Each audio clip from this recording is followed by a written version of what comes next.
Let me give you a little bit more context. Let's go to the next slide. Back in January, I started a series that's kind of got life and legs to it called Final Destination, and spent 2 weeks just looking at the issue of death. And then 2 weeks, because when death comes, you're going to end up in one of two destinations. So after the 2 weeks, then I spent 2 weeks on hell, and now I am, I think, in week 7 on heaven. Okay, because I'm so much more looking forward to heaven, so I'm spending a whole lot more time on heaven. But we're all in the room going to spend eternity in one of those two places. And let me give you a little bit of information. Look at the next slide. For me, if you'd be interested, because I really think it's helpful information in any of the teachings related to this issue of Final Destination, all you need to do is go to YouTube. There's the address, and you can find the teachings that are there, and frankly other teachings in the past. And then the next slide tells you how to connect with us on Facebook, socially. You don't have to be a member of the class to connect with us to find out what's going on, because we may be doing some things along the way, because we do a lot of good stuff that you might be interested in and you want to drop in.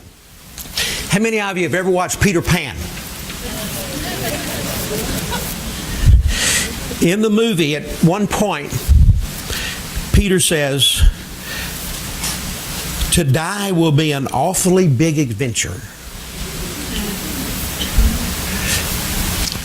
It is, but not just for the one who died. Many of you in the room have been in a situation that Linda and I found ourselves in more than 11 years ago, when we lost a loved one suddenly. And we had made no preparations for him, much less for us. And what that left behind for the family who loved him was a mess. You're emotional, you're grief-stricken, okay, you're vulnerable, all the things that are not good. So one of the reasons that we wanted to do this is to help you make a plan. Listen to me. You are going to die. Okay? Face it. You're not going to skip it unless Jesus comes. Okay? All right? So face it. We prepare for career, we prepare for family, we prepare for kids, we prepare for vacations, we prepare for everything else, and we don't prepare many times for the very thing that we know is certain, is our death. So the reason that we put this together, and I'll thank Dee a little bit more at the end, is we knew that beyond the biblical side of these issues, there's a very practical side of this. What do I do in my given situation? So Dee helped me assemble 8 panelists that are experts in their field. You have a folder. On the left-hand side of that folder will be the order in which they are coming to speak one at a time. Here's what I plan to do. In just a minute, I'm going to pray, and then our first speaker's coming. They will introduce themselves. We'll go about an hour. I'll just get a sense of how restless you're getting, and then we'll take a break. And if all 8 have not gotten up and done their 8 to 10 minute spiel, then we'll just take a break. I'm going to have some fruit brought in and some beverages brought in so we can take a quick break. But during that break, you cannot leave. If you leave, your car will not start. I have prayed over it. Do not let it start. Okay. And after last week's sermon on arguing, and I pray they get into an argument in the car because she wanted to stay and he didn't, whatever the case may be. So, and then come back in, and then we'll finish the panel if they're not done. And then the last, whatever time is remaining till we get finished, will be a Q&A time. Where I have a couple of folks with microphones, so you can ask questions to anyone on the panel, or just a general question that you might have about an end-of-life issue. I'll tell you at the end, but all of this is being videoed, and it's going to be posted in a couple of places. So in a few days, if you want to go back and listen to some or part, or you want to recommend it to someone, It'll be available and it'll be accessible. Okay? Hey, thank you for coming. I'm going to have a word of prayer, and then our first presenter is first because she's my daughter. That's what I told the panel, okay? The first person always gets more time than anybody else, okay? Give me a break here, okay? If you're last, okay, you're supposed to take 10 minutes, you get 2. So, no, she'll be up first, and she'll tell you what she's going to talk about. But again, thank you for coming. Let me pray, and then Stephanie will come to the podium. Father, we thank you for this great opportunity. Thank you for the great crowd that you've brought in, not just Journey folks, but friends and other folks in the life of the church, and maybe some that not even in the life of the church or any church. We're just grateful that they're here. We pray that, Lord, that you will speak through the men and women and their expertise as they share. I do know as a speaker that it's much easier to talk about something for 30 minutes than it is for 10 minutes. You got to really be focused. So I pray that you'll guide their thinking and their speaking in the minutes that they have. And I pray as we listen, we'll be listening to learn things that we need to put into action. And I thank you for the availability of these experts to come and be a part of this experience. Bless our time, teach us from the time, and help us to get prepared for the inevitable. In Jesus' name I pray. Amen. Amen. Good morning. I'm Stephanie Cook. I do have the pleasure and pain of being Jimmy's daughter. I'd also like to acknowledge my mom's here today, so everybody that's in the Journey class, to the extent I've forgotten to tell her a story that she's told, I thought everyone should go up to her and tell all the stories that... Hello? Okay. Is that better? Yeah. So please go tell Mom all the stories that Dad tells about her in the class. No. So I am a partner at Sheffield Lohman, so I specialize in crazy cases. Basically, I do probate, trust, and guardianship litigation. Our firm also has a planning side, a estate planning side that I work closely with. So I really specialize. A large part of what I do would not happen if people did plan ahead. So let me give you a couple stories, and then I'll kind of talk through some things that you can do from a planning side to avoid some of these things. So let me talk about Harold, and obviously I'm going to change the names, but Harold comes into my office one day. He's 86 years old. He's got a 40-year-old woman with him. Comes in my office, and I said, what can I do for you, Harold? And he said, you know what? My wife died last year. I have 2 kids. I think my kids are trying to steal my money. And I keep going to different courthouses to try to get married, and nobody will let me marry this Cindy that I've been dating for about 9 months. And I said, well, how did you meet Cindy? He said, well, I was in a Hallmark store, and she bumped into me, and she was a beautiful lady. And she said to me, do I know you from somewhere? He goes, then I walked outside and thought, man, I really need to ask her out. He does ask her out, and Cindy starts all of a sudden taking his money. But he has dementia, and he thinks it's his children taking the money. So the kids come, and they end up having to file a guardianship. There were no estate planning documents in place. So now Cindy is fighting with the kids over who should be in charge of their father. The kids ultimately won to the tune of $25,000 later, paying me. So part of that could have been avoided. If you have estate planning documents in place, such as a power of attorney or a healthcare surrogate, if somebody were to try to come along and get guardianship over your loved one, those documents are going to basically be the less restrictive alternative. The court's going to try to find anything but a guardianship if it can, and if those documents are in place, then that person usually would not prevail unless the child is doing something wrong or abusing the documents.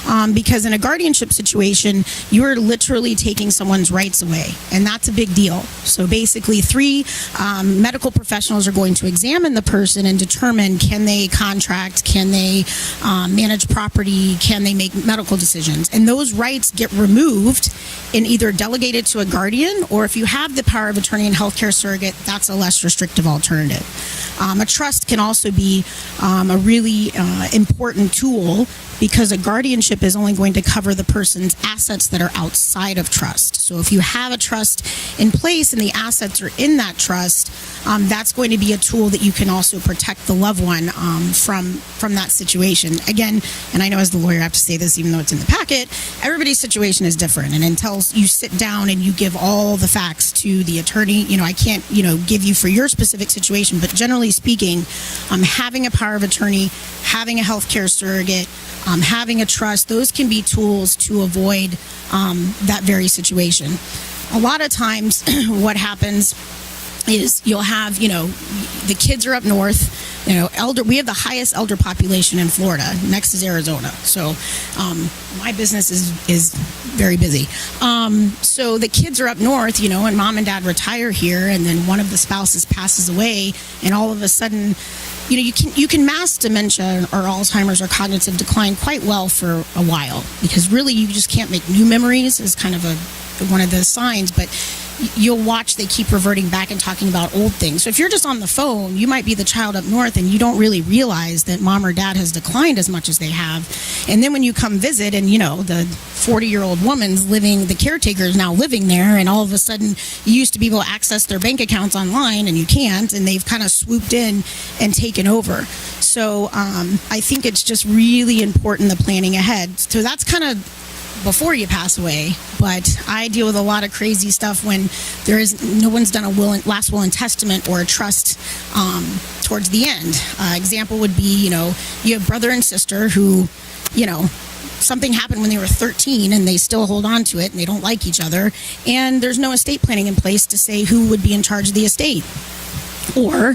And again, there could be unique situations where it's a good idea, or you name both brother and sister to work together, and they've hated each other for the last 50 years.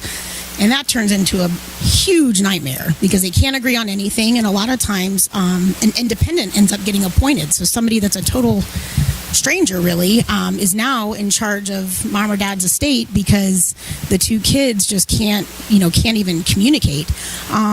You also will have situations where if you don't put planning in place, somebody, let's say you had a brother or sister that was estranged, and let's say they have some sort of preference under the statute, but you really, your distant cousin was the one you really wanted in charge. Now you might have a situation where the bad sister swoops in, bad sister gets in charge, bad sister starts stealing money.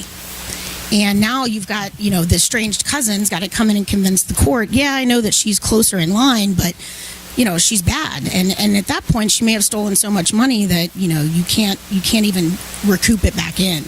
So I think, like I said, I do the crazy side, but our estate planning department is excellent, and they do such a good job of trying to plan for these types of situations.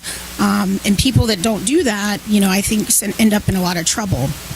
To go back to the guardian side for a minute, another tool that you can put in place is called a pre-need guardian.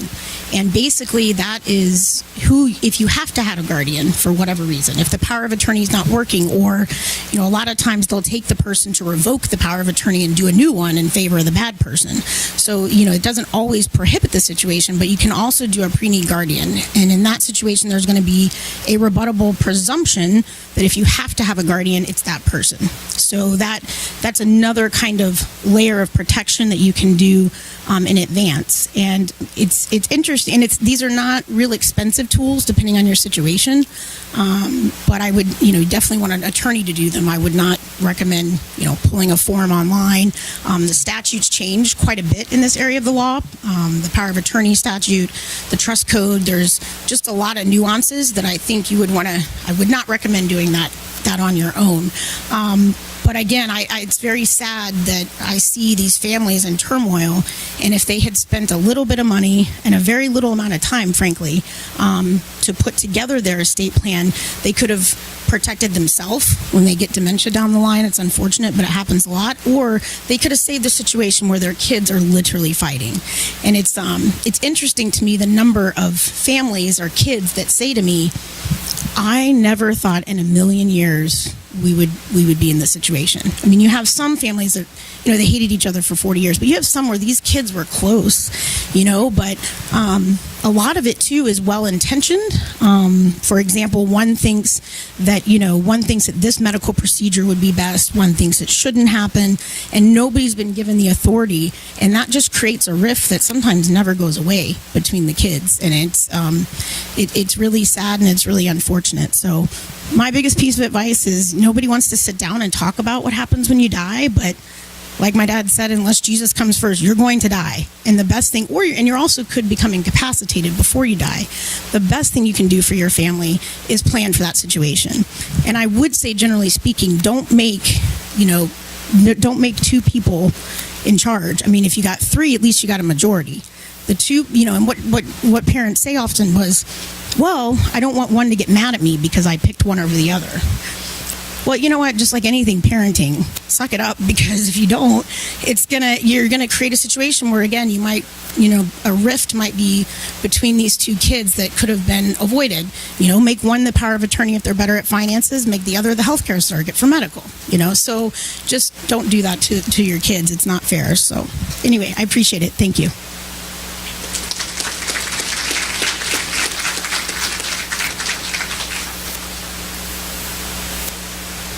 Morning. Okay, can you hear me? All right. My name's Kevin Smith, and 37 years ago, Jimmy married my lovely wife and I, so he ties a good knot.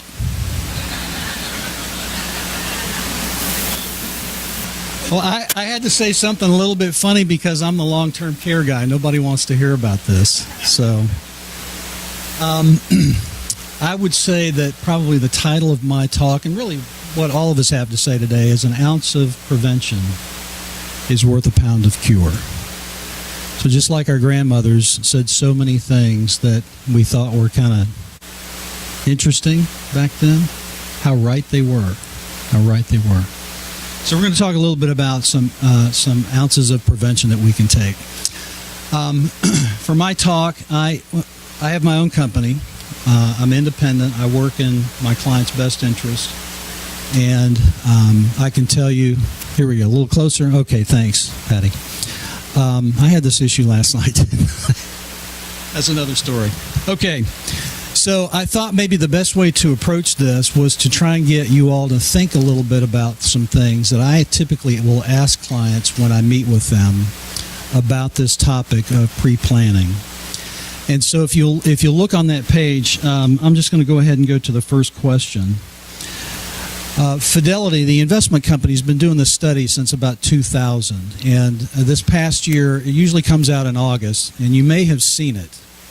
It's pretty widely publicized now.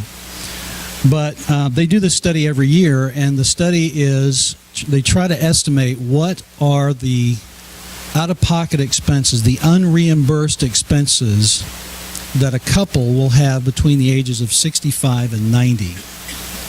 Does anybody have a guess as to what that number was this year? And just throw it out there. Just make a guess. 50,000. 200,000 is closer. How much? Not quite that high. 280. 280. Now, what is that? That's your Medicare premium. That's the amount they deduct from your Social Security check as well, if you have a supplement and that. It's your copays and out-of-pocket expenses. It's your drug plan. The interesting thing to me about that article is it did not include anything for long-term care. That interested me. Question 2. If you or a family member needed care today, whose life would it impact, and what might be that impact? And I want you to think about that, because we never do this alone. It's like Stephanie said just a minute ago, there are a lot of people that will be impacted by decisions that you make today or in the near future. This is one of those things that people like to avoid. I would call it, they like to hide from it. As if I don't address this, it will never happen to me. I can tell you that I've been in client meetings with estate planning attorneys where the people said, well, we're about to take a trip to Europe. We don't want to complete that will now. And the attorney would say, well, why not? And they'd say, well, we might die. Am I right? They do. Well, wouldn't it be better to have all that stuff in place before anyway, right? Okay, so people often will do the same thing when it comes to their long-term care planning. I will tell you this period of time in my industry where we talk about long-term care, it's not the only thing that we do, but it's a specialty that I've jumped into about 5 years ago. If I have time, I'll tell you why. There's a large amount of change that's been taking place in the last 5 or 6 years in this industry. If you have long-term care insurance currently, you know this because you've probably gotten a letter about a rate increase. And maybe not one, but 3 that are coming in succession. Or maybe your company doesn't offer this stuff anymore. You've wondered where they have gone, or are they going to pay my claim now that they don't sell new policies? All these things are going on, as well as a revolution of new types of strategies to address these issues that are far more comprehensive than you can imagine. Many, many, many more options than you are aware of. And that's what we help people to discover, is what those options are and which ones are the best ones for them and their family. Okay. So the third question is, if you or a loved one needed care, which account would you liquidate first? I've found in a long time of doing this, people have in the back of their mind an account somewhere. It might be in a brokerage account. It might be a savings account. They may have an annuity that they've stuffed away someplace. And they don't want to touch that account, and they feel like, well, that's kind of my plan. If I need this for long-term care, that's what I'm going to use. Then I would ask, when that's exhausted, what's the next account? Because here's what I'll tell you from a planning standpoint with long-term care. If you haven't allocated something for this, you've allocated everything for this. You know how expensive it can be. And I'm not here to scare you. I'm just here to try and get you to think about some things maybe you haven't thought in this kind of detail before. But it's important to address these questions, I think. Okay? If there was a better way to address that, wouldn't you like to know it? That's the revolution that's taken place today. Let me give you an example. I've got a couple that I'm working with. Started working with them about 6 weeks ago. And long story short, husband couldn't qualify for a joint coverage policy. Wife could qualify. He had some dementia issues. And so we thought, all this was lost. But in the world of joint policies being used for this kind of thing, we were able to underwrite the daughter, who's within 25 years of age of the mother, and we could get a joint policy issued for both of them. Now, you might say, well, does the daughter really need this? No, not right now, but later on it'll already be done. Here's the point. By being able to get 2 people on one policy, the cost of that policy is much less. So that's the kind of creative thing I'm talking about. Who would think that you could partner with one of your children if they're within 25 years of you to be a co-insured if one of you couldn't get it? That's better than not having anything, I can tell you. Okay? So that's just an example. Fourth question is, how might this additional expenditure affect your retirement income? I used to tell people in workshops, the problem with your retirement income if you have a long-term care issue is if you have the misfortune to recover. Think about that. Is that true? Okay. So how would it affect your retirement income? Number 5 is, if there were a better way, would you like to know about it and how to make it available for you and your family's benefit? Of course you would, right? I'm here to tell you, basically, don't avoid this. It's not as scary as you think. There are a lot more options today than there have ever been. I've been doing this 39 years, and I can tell you there are a lot more options today than there have ever been. And you ought to have a conversation with somebody that specializes in this so you can make some informed decisions. It will help you. It will help your family. It will like so many of these things, if you make the decisions ahead of time, it drops the crisis element in the midst of the happening. Does that make sense? Okay. That's all I have for now. We'll be back for our Q&A session, and look forward to that. Thank you.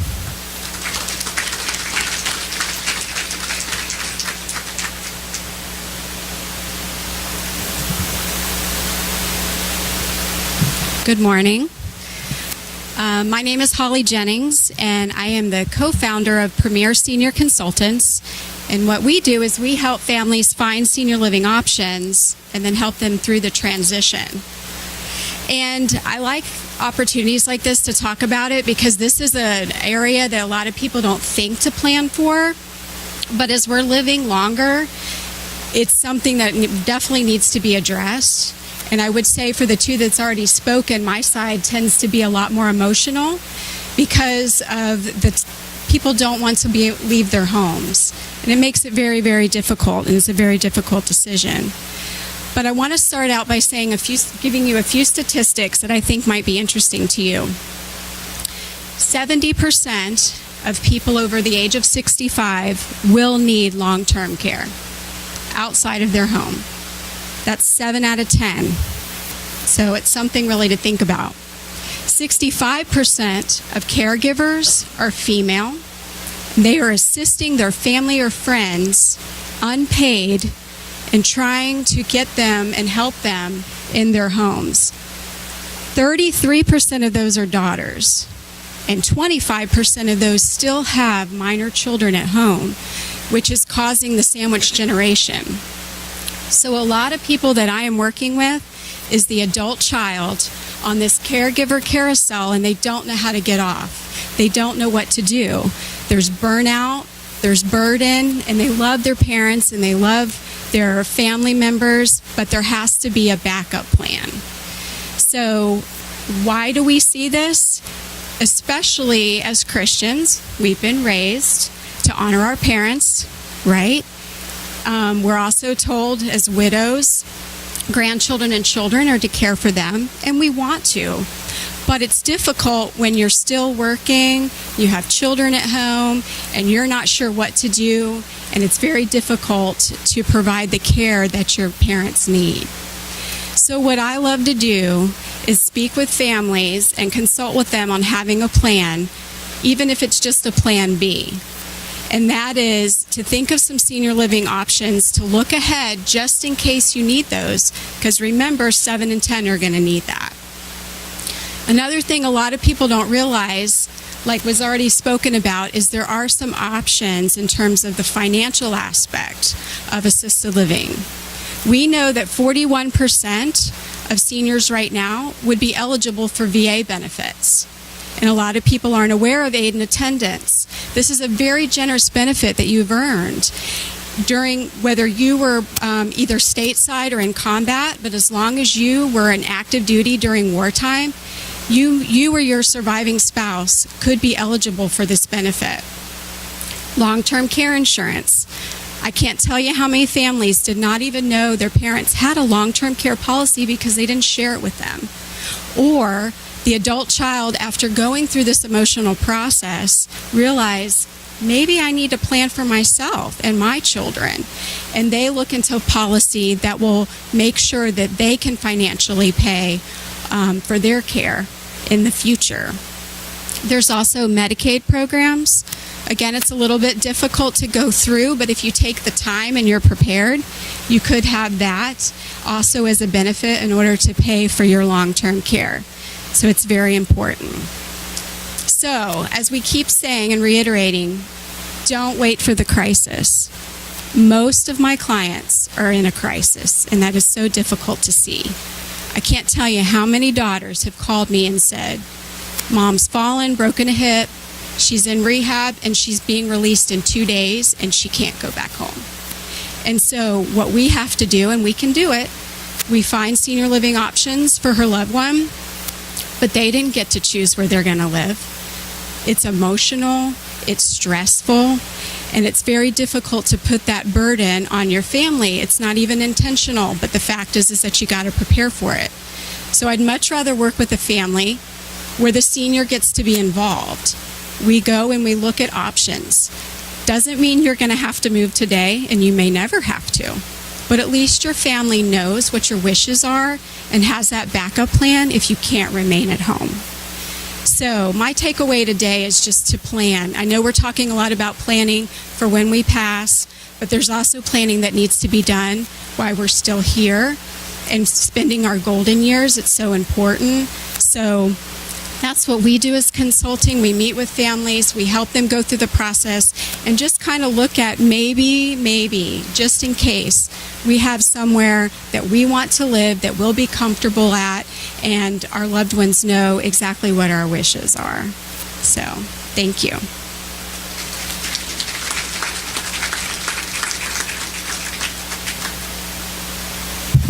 Good morning.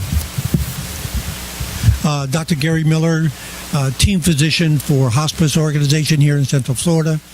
Initially trained as a family doc, then I added geriatric care, then I added long-term care, then finally added hospice care. Jimmy stole some of my thunder here because I wanted to be the first physician who guaranteed you anything, and that is you're all going to die. Don't do it right now. The flow sort of gets interrupted. But basically, we want to get everybody to think about advanced care planning, living will. How many of you have a living will? Ooh, poorer than the national average, okay, which is about 17%. What happens when you get ready to die? If you're in long-term care, hopefully they'll refer you to a hospice. We can begin to focus on what do you want, and your living will is going to tell us to do that. There are several other things besides the living will you need to think about. Do you have a DNR? Mine is tattooed. No, I'm not going to do that. No. Actually, a DNR, a community DNR, is a yellow sheet of paper that you've signed, if you're capable of doing that. The doctor signs it, and it says, do not resuscitate. That does not mean do not treat. It means if your heart stops, nobody pounds on your chest, nobody breaks your ribs, nobody puts a tube in your nose or down your mouth to breathe for you. It's done. Think about it. Because as we get older, those resuscitation attempts will get more and more futile as we go on. I think one of the easiest living wills is what's in your handout is 5 wishes. 5 wishes, very simple. This is written by people up in Tallahassee. It's written at a 5th grade level so physicians can understand it. First wish, who do you pick to speak for you if you can't speak for yourself? I picked my wife after several days, thought about it. She says, I can't pull the plug on that. I said, you don't have to pull the plug, you just tell them to do that. She said, I don't think I can do that. So I divorced her, got another wife, and she said she would do it for me. So I'm on actually edition number 3. The first one was pull the plug and let me go right away. My kids didn't like that, so I gave them a 10-day window. They didn't like that, so okay, you got 30 days. You can do anything you want with me, but at the end of 30 days, if I can't walk and talk like I'm doing right now, you pull the plug and let me go. They didn't like that, but this is my choice. It's patient-centered care, not doctor-centered care. Second wish, what kind of medical treatment do you want? I can put you on a kidney machine, a breathing machine. I can give you IVs. I can do tube feeding. I can put a tube in your stomach. None of those things I want, and it's listed on my living will. How comfortable do you want to be? I want all the morphine I could get. Why should I have any pain? I'm dying. Make me comfortable. Fourth wish, how do you want to be remembered? Where do you want to die? Most of you, if I asked, would say, I want to die at home. Unfortunately, only about 2 or 3 of you per 100 will die at home. 3, 4, 5 will probably die in a nursing home where you will have spent the last 2 weeks of your life, usually in ICU. And the rest will die out there with no care, no support. And so you need to plan ahead on where that is. I want to be able to die at home. I want the kids and the grandkids to visit me. I want the music playing in the background is country western. If you don't like that, I don't really care. This is about me. Okay. The dog and the kids can be up on the bed if they so desire. I don't want a feeding tube, so my wife has said, what do you do about eating? I said, well, I want my favorite food. What do you mean? I said, I want a frozen Snickers. I can gum that mother to death. Fifth wish is, what do you say as you're leaving this world? It's only 11 words. Please forgive me. I forgive you. Goodbye. And I love you. I'm not sure why we wait to the end of life to say those simple 11 words. Maybe we should have said it today as we left the house. Thank you all.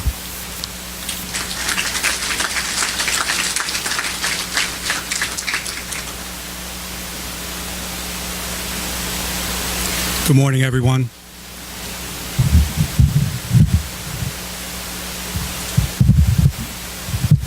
My name is Fred Robinson, and I'm the Veterans Liaison for Vitas Healthcare. It's kind of hard to follow Dr. Miller. He's a great doctor, and he does a lot for our organization, but I specialize more in veterans. Do we have any veterans in the room? Thank you for your service. Do we have any family members of veterans in this room?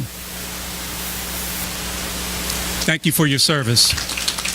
With that being said, I give orientation at Vitas Healthcare every other week on care of a veteran, because the need and care of veterans is a lot more unique than the civilian counterparts.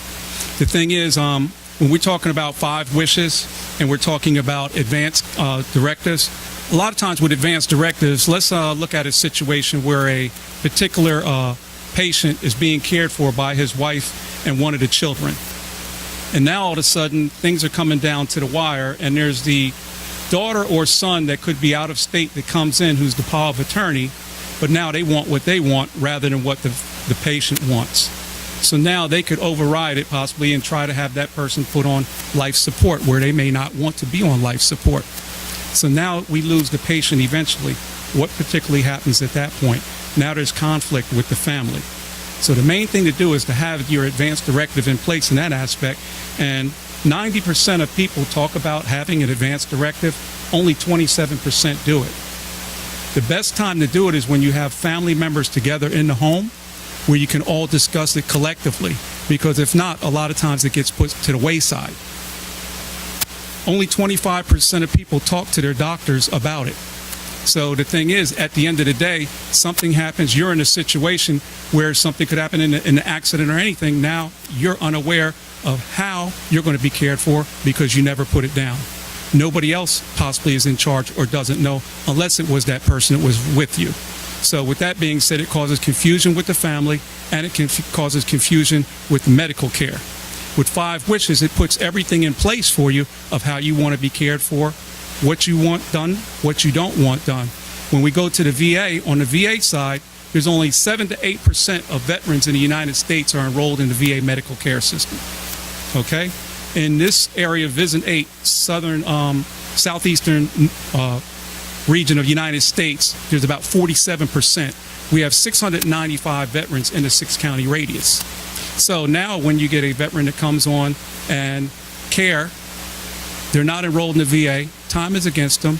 A lot of them have challenges that we think may be incurred during old age, but it's not. It could have been something that they came in contact with while they were in the military, and they're eligible for compensation for.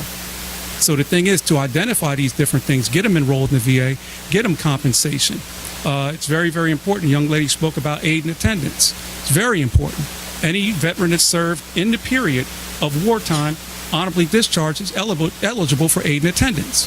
Now, most of these veterans, a lot of our seniors right now, we're looking at World War II, Korea, Vietnam. A lot of the caregivers, these are the wives, most of them, they wear the invisible stripes.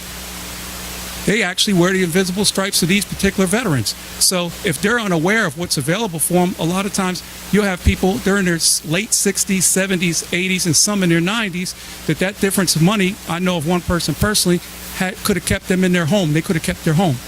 they had to move out because they didn't get eligible for it in time. So these are different things we need to put in place.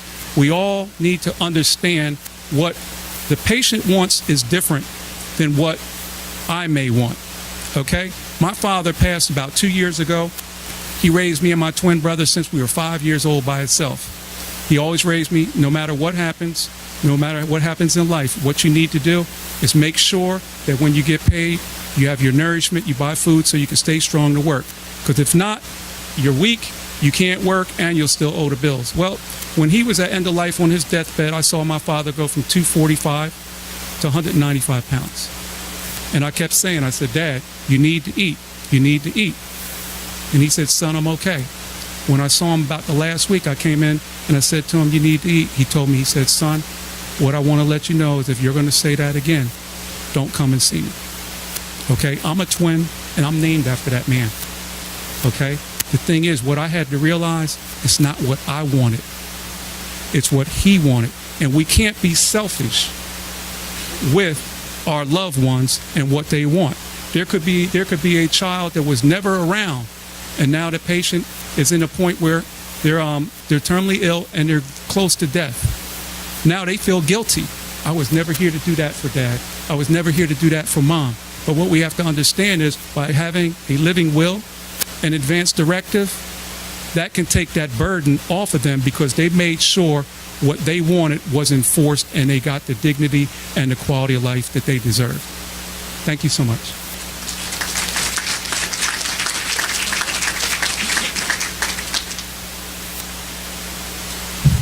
My name is Dee Wolford. I think I'll take this off. Is this okay? My name is Dee Wolford, and I work for Trans Life. We're Central Florida's federally designated organ and tissue donor program. We cover a 10-county area. Organ and tissue donation is a personal decision, and you can go to the DMV. When you're 15 years old, you can designate, mom and dad sign off that you can drive. They can also sign off that you can designate yourself as an organ or tissue donor, cornea donor as well. When you turn 18 and it's on your license, it is legally binding. But in your folder, I want to show you something. There is a card. The blue band at the bottom is our online registry for the state of Florida. All organ and tissue donation designation is done at the through the driver's license offices throughout the country. In the state of Florida, this online registry is available to you all the time. Yes, it might be on your license, but I'd like you to go online and designate your wishes.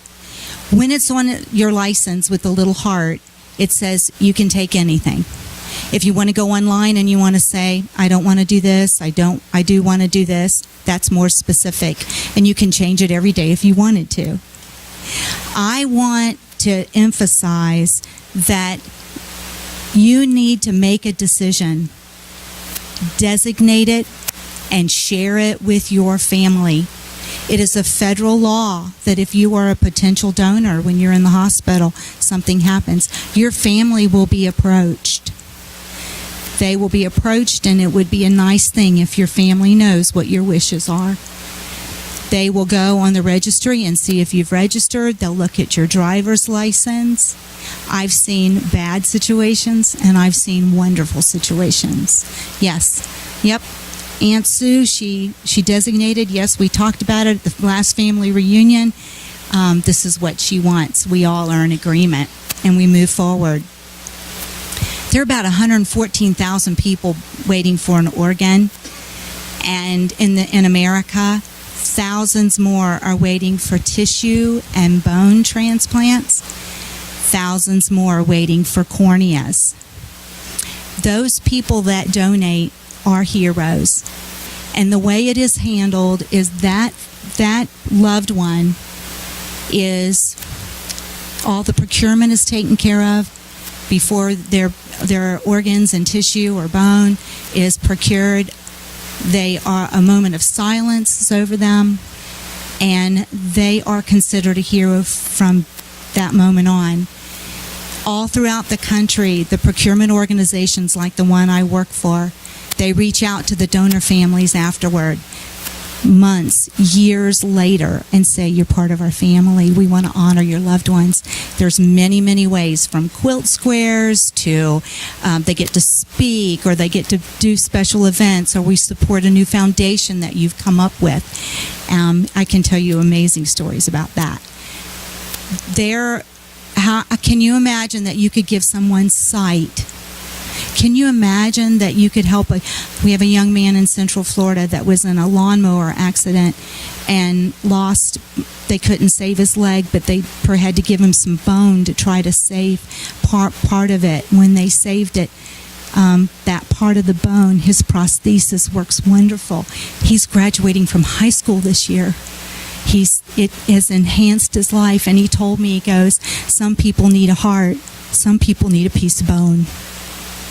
And then I know a gal who has received sight. I was just with her last week, and she said, I can read a book to my grandchild, and I wasn't able to do that several years ago. It's a personal decision. Please designate your wishes somewhere. In the 5 wishes, it's in there as well.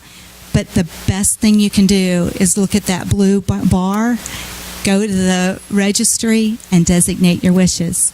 It also answers any questions you have. This myths and misconception card that's in the folder answers the top 5 questions that people ask. I can guarantee you these will make you feel better when you read about them. Thank you.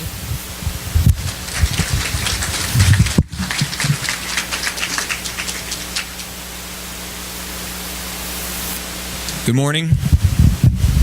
I'm going to use the mic trick that she used, so I don't have to worry about it. My voice usually doesn't have any trouble carrying, so I think you can all hear me. My name is Douglas Dobbs. I'm the owner and founder of Dobbs Funeral Home on Kirkman Road. We're celebrating our 30th year this year. Been there 30 years. My son, Brandon Dobbs, is also a licensed funeral director. He's not here today because he's in the funeral business. Sometimes you have funerals on Sunday, so he's taking care of that. So I brought Jennifer Bliss. She's a student at St. Pete College, and she's going to be serving her internship and residency through the funeral home with us. So she handles a lot of our bereavement things with us as well. So we have brochures that we brought that we didn't get in the packet, so we're going to put those out at the table at the break in the back and scatter them around. It's a kind of a frequently asked question thing that answers just about every little thing people think about when it comes to funeral business. So hope you get those and take those with you, so you have any questions you can call us and you can make an appointment, whatever you want. So when Jeff first asked about this and Jimmy has put this program together, one of the, of course, they put the undertaker last because I guess I'm the last line of defense. Oh, yeah, Jay. And I'm sure your jokes will just be smashing. I was surprised earlier because I've known Gary for many, many years, and he's signed death certificates for me in the last pinch. There's one story, Gary, I just called him on a Friday. I had to have a death certificate so I get a cremation authorization. He said, I'm leaving my office in 20 minutes up here in Maitland. I said, if you get here in 20 minutes, I'll sign it. I said, I'll be there 9. so anyway, but he was always so serious when I knew him, but he gets up here and just killed it. So good job, Gary. Another career for you. So anyway, the funeral home, the thing about the funeral home that we put together that for this program would be that pre-need for all the other panelists is very important for the financial need and things like that. But we are pretty much the last line because this is the funeral home. This is where you can designate your funeral, how you want things done. One of the questions Jeff said that I should cover is one of the questions people have that if you have no health care or have no pre-planning, and this happens a lot. I get this call. I get it. I had 3 of them yesterday, and it's devastating, where someone calls and said, I woke up this morning and my spouse was dead. And so what do I do? Well, there's things you can do. First thing you do, if there's no hospice involved or home health care or whatever, you have to call 911. Unfortunately, that's all you can do. And they will come out. And if you don't have a DNR, be prepared for all the lights and sirens and all the the guns and whistles and stuff, because they have to do that. If a patient is under hospice care, hospice goes in. These guys know that it goes in stages. They may come once a week, maybe twice a week, a couple times, and maybe once a day or whatever. When it comes to the stage of critical care, then they're 24 hours and they're there all the time. So then I tell the people, if their hospice is there, hospice will call me when you are ready. Usually what hospice does, the chaplain's out there, the hospice nurse is there, they counsel the family, they give them some idea what's about to happen, then they ask, is there anybody coming, or if not, are you ready for the funeral home? And if they say yes, we're ready, then hospice calls me because I need to get a doctor's name, an ME number, a time of death, things like that, what the condition is. I've had surprises over the years when the hospice nurse goes, don't worry, it's okay, you can get in the house real easy. And I get to a mobile home with a door about this wide, and the guy's 450 pounds, and I'm by myself. So I like to talk to the hospice nurse on the side and says, the family and I are not going to talk to you for a second. What are we looking at? A hospice bed in a living room with double doors? Perfect. Are we back down a hallway or down a corner? We got to get around things. Are there 3 Rottweilers that don't like undertakers? These are things we ask because there's many over the many years, 45 years in the funeral business, I've had many surprises. So the first thing you do, of course, is call 911 if they have to, or if hospice is there, they'll take care of it for you. The other thing that we do is pre-planning, which is what you can do in a couple of ways. You can do it non-financially. You can come and sit down, plan everything you want to do. We'll make copies of everything. You can get envelopes to all your kids so they know what you want, how you want it done, and then it's set. Then at the time the need, then we set up on how you're going to finance it, how are you going to plan to pay for it.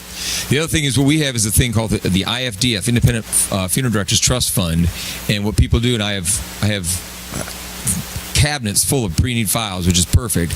But what you do is you come in and pick out what you want, and then you set up how you're going to pay for it. Now, sometimes people just write a check and say it's done, because once it's paid for, you never pay anything more. It's frozen, okay? It's all taken care of. They will give you, if you like, you can set up a payment plan. They'll send you a coupon book, just like a car coupon book. I know it sounds crazy, and I explain this to people. I said, you pull off your coupon once a month and send your check in, so you can do a 2-year, 3-year, 4-year plan. Hey, Jimmy. Yeah. It comes with rust protection too, Jimmy. Just so, but it's a payment plan that seems to be comfortable for some people. The only thing is, if it's not paid for in full by the time of the death, then the family just pays the balance. So it's just a way of putting things in. But it does, once you open that account, it does freeze the cost. So if you open the account today, 2019's prices are frozen, and you don't use it till 2029, which the cost of the funeral then is probably going to be astronomically more. I had a family about 2 weeks ago. They came in, his mom passed away. Here's her file from 1991. Casket, vault, embalming, preparation, visitation, register book, memorial folders, cars, automobiles, all the stuff needed for this funeral. They already own their cemetery space. That was all done. The total funeral pack was $3,400. That was 1991. She says, just out of curiosity, will you write that up at what today's prices are? I said, okay, here's your bill. $11,450. That's today's price. And now I'm an independent funeral home. It's me and my son and Jennifer. Now, but me and my son, we're an independent. So corporate funeral homes and some of the bigger funeral homes, their same price for that funeral would be about $23,000. I don't know if you've ever done any funeral home price shopping. I mean, I'm an independent. There are a couple of us still in town, and you can find out what usually the name is on the building. It's, like the Loomis Boys in Apopka, or Dobbs, of course. There's Robert Bryant Services, things like that. These are guys, if their name's on the building, they own the business. And that your price-wise is going to be far less than a big corporate funeral home that advertises on TV and, boasts about all sorts of price things. They're very expensive. So, the other thing I was going to cover is that the pre-need package is the most important thing. The other thing is, when it comes to planning things ahead of time, if it is funded, the best surprise you can give your kids is, and I've had it, and we've talked about it, I've had in my little counseling room, I've had brothers and sisters actually go into fistfights, cross my furniture, yelling who decided what. The brother who lived, 4 doors down from mom never came and visited her, but the brother who lived in Jacksonville would come 3 times a week and take care of her, bring her food, and set things up. So then they get down, and all of a sudden they realize mom's got $50,000 in the bank. Well, the brother that never talked to her says, hey, that's half mine. Well, next thing you know, I try to get my coat off and get out of the way because it's about to go down. But the best thing you can do, and the thing I love doing the best, especially when the siblings come in and have no idea that mom and dad prearranged. And they come in, they go, oh, what we're going to do, how this is going to cost so much money. And I pull out that pre-need file, and I spin it around, and I open it up, and I go, see that word paid in full? You know what that means? It means you don't know anything. They did this 6 years ago. Now, they may not have told you, but it's all done. It's paid for. It's done. All you do, I got 2 questions for you. What day and what time? That's all I want to know. You tell me what day and what time you want to do this funeral, because I got everything under control. Caskets, say, look at, mom's got her clothes picked out. It's in the closet. It says her name's on it. That's where you're going to go get that. There's her song she wants. Here's all the flowers she wants. Here's all done. We are all planned out. You have to do nothing but show up. Okay? So that's the advantage on my side of it. If we have it pre-done, I love doing that to people that I can show them. I said, it's all done. You don't have to do anything. Because the worst thing is have the 4 brothers and sisters sitting around going, what do you think he wanted? What did he want? Did he want cremation or burial? Did he want a veterans benefits at the cemetery? Did he want, a video? Did he want music? Dad liked rock and roll? No, he didn't. He liked country. Dad, get it done ahead of time. Go see all these people first, then come see me. We'll write it up. We'll get it all done. It'll be on paper, and there'll be no argument. And if you sign it and you put it down, you're the person doing it. You're the purchaser and beneficiary. Your spouse is one and one's the other, and it's written up and done. I don't care what those kids say to me. They can't change it. I'm bound by the law to take whatever's on that paper because it's signed and done by the person who wrote it up, and we're going to do that kind of a funeral. So, and if it's paid for, sorry, kids, that money's already in that account. It's going to come back to me and pay for that funeral when I give them a death certificate, and you ain't getting it. So that's the best thing about it. If you have any other questions, we will be around later, and we are going to put our brochures in the back at the little break here, and then we're going to do some Q&A, I think, and then I'm going to turn it over to Jeff, who's got some great words of wisdom, I'm sure. Thanks, Doug. Well, the good news about me stepping up here means as soon as I'm done, you get a snack. So, right? All right, so I'll go as quickly as possible. Wednesday, 39-year-old male. Thursday, 23-year-old male. Friday, 92-year-old female. 59-year-old female. 35-year-old male. 62-year-old female. Saturday, 56-year-old female who 2 weeks ago sat in this class with you all on a Sunday morning. Sunday, this afternoon, 3 o'clock, 45-year-old female. 8 funerals, 5 days. I will say this has been an unusual week at First Baptist. That's not typical. Average age, 51.3. So, heads up, if you're beyond 51, you've exceeded the average for this weekend. You've done well. But everybody has said the same thing. We're all going to face this at some point. My world is pastoral care here at the church. So many of you, if this is your church home, your church family, you may recognize my face as being one of your pastoral care pastors. I've been here about 11 years, came from a career at Walt Disney World prior to that. The team that I have the joy of working with, Andrew Bosco, many of you may know Pastor Andrew, Bill Curl, who heads up our Grief Share program. We have 2 assistants in our area, Lori Lowry and Kathy Emery, who help plan memorial services and funerals. And then Chris Whaley, who is our legacy adult pastor that probably many of you know. He bleeds over into our area from time to time just doing hospital visits. So that's kind of the team that we work with, pastoral care. The 3 areas that I've been asked to just talk about and spend a little time with this morning are funerals and memorial services themselves, the memorial prayer gardens that we have here at the church, and then Grief Share as a follow-up ministry. So funerals and memorial services, probably the first question that you may or may not have is, what does it cost to have a funeral at First Baptist Church? My loved one has died. What is the cost? Okay, if your church family, Henry Chapel, Marie Williams Chapel, there is no cost to that. We're going to give you that facility as long as it is available on the day that you want it with no charge whatsoever to your family. We are going to print the programs for your service that day, no cost whatsoever to you. The only charge that we ever ask for is our tech costs.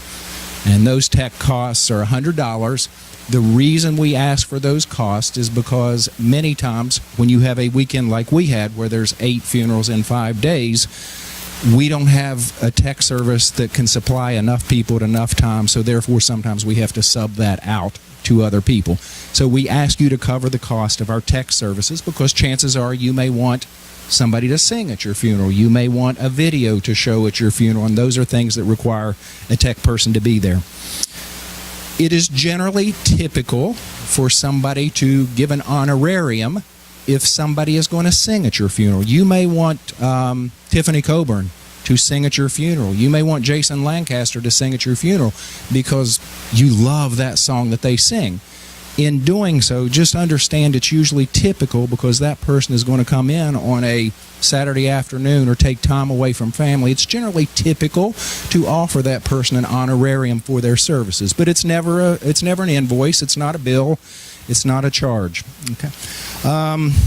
burials versus funerals. You got cremation, but then you also have burials. Obviously, time is of the essence many times with a burial. There's a certain time in which we need to kind of make those arrangements and plan for the burial. When you have chosen cremation, if you're comfortable making that choice, time is your ally at that point. You don't always have to have a memorial service that week. You may choose to wait until the family can get here. It allows you to get airline tickets that are more affordable or whatever, and you choose a date in the future when you want to do that. However, if it's a burial and you're dealing with a body, then we're working within kind of a time frame where that's going to happen much quicker than otherwise. Some people choose to have receptions here at the church. They want to welcome guests following the service, and you can do that. A couple of ways in which that happens. We will either provide all the food service through the church here, and as you know, if you're here, we have a great food service team. They will provide typical sandwiches, chips, fruit, beverages.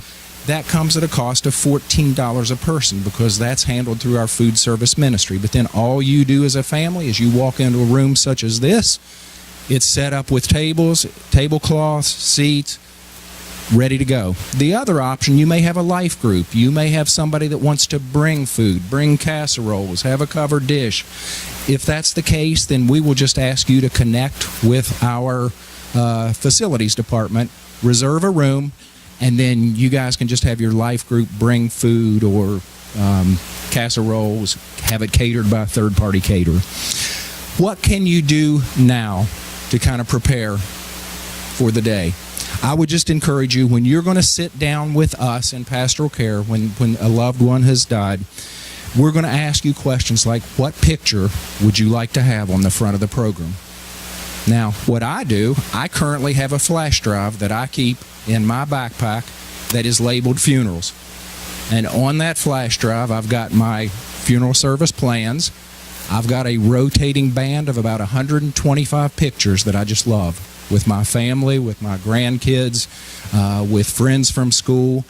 And I keep those pictures, and as some of those age out, the grandkids get a little bit older, well, I'll take some of those pictures that are when they're younger, and I'll update them with new ones. So I keep a constant file of about 125 pictures that will be my slideshow on a DVD when my funeral happens, whenever that may be. So you may want to consider something like that, but on a flash drive, I just keep that information. What photograph do you want on the front? Who would you like to speak at the funeral? What family members, what friends might you want to tell a little bit of your story at your funeral? What scripture verse may have meant a lot to you in life that you would like to put on on the front of the program? Are there certain musical selections? Do you want the congregation to sing songs, or do you want more like a solo? So those are just things that you can think about in the meantime. Let them marinate. And at some point, when this does happen, those are the questions that we will sit and talk to you with in pastoral care. All right, memorial prayer gardens. How many know what the memorial prayer gardens are? Anybody? Okay, fair. All right, so if you were to walk in Connection Center A over by Henry Chapel, to your right as you're walking in the front door, you will see memorial prayer gardens. Those are niches that are reserved if somebody would like to purchase a niche for cremated remains of their loved ones. Each one of those niches, which will hold 2 urns, and we'll give you the size dimensions of those when we meet, but it'll hold 2 family members. The cost of that is $2,500. Now, you have information on that in your booklet this morning, so I'm not going to dwell there. I'm not going to live there for long.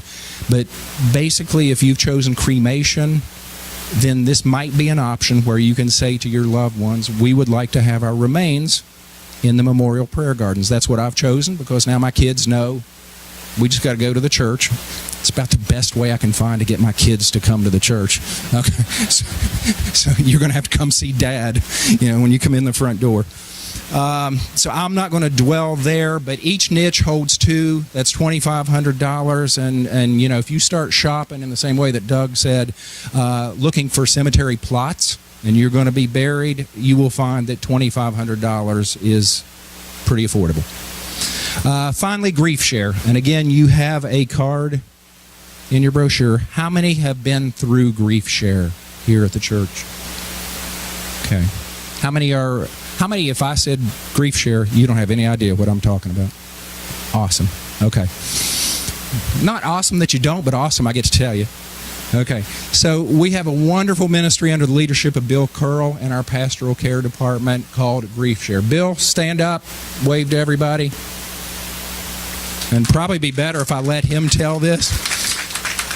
But basically, once the death has happened, once the rawness of that has kind of worn off, we know this much about grief. Every single one of you, as many as are sitting in here, are going to grieve very differently. Some will grieve shorter time, some will grieve for much longer, some will grieve more visibly, some will hold it in. We're all wired differently. But we have a support group that meets on Wednesday mornings and Wednesday evenings right beyond that wall there in the room next door. 9 o'clock on Wednesday morning and 6 o'clock in the evening on Wednesday nights. And that group is designed to provide kind of a video forum in which you will deal with some of the issues of grief. It will deal with a group discussion that'll focus on some of the things that you're walking through as you grieve the loss of a loved one. It'll offer an opportunity for weekly personal study and reflection where you'll grow on the topic of grief. But I cannot recommend it enough to you if you've lost a loved one. There may be some of you sitting in here that it's been 5, 6, 7 years since you lost a loved one. And if you've never been through Grief Share, you probably need to sign up and do it because it's really going to be very helpful. Lasts about 12 weeks, video driven with small group study beside it. And we are coming up on the end of a session right now, the spring session. Another full session will launch in the fall. But during the summer, we have just roundtables that meet once a month. May 15th, June 12th, July 10th. May 15th, June 12th, July 10th. Room next door.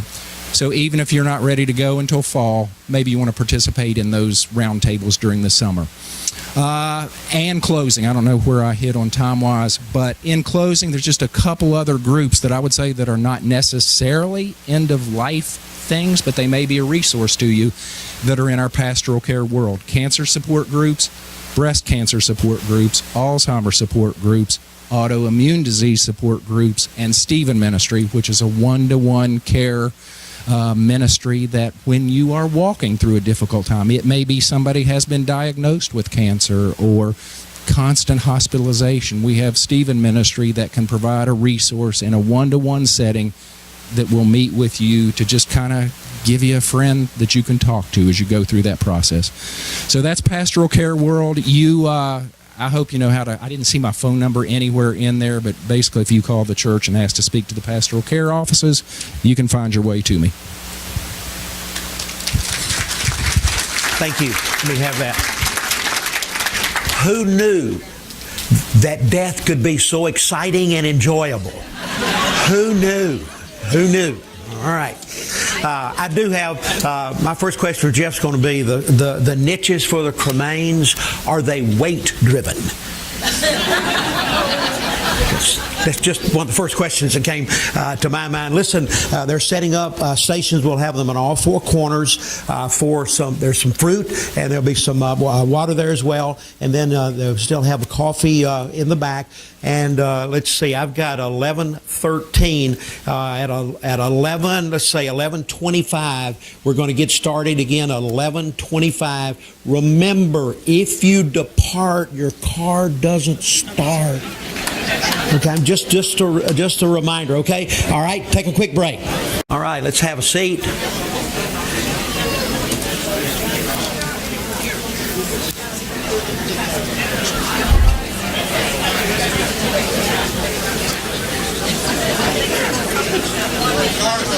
All right, here we go.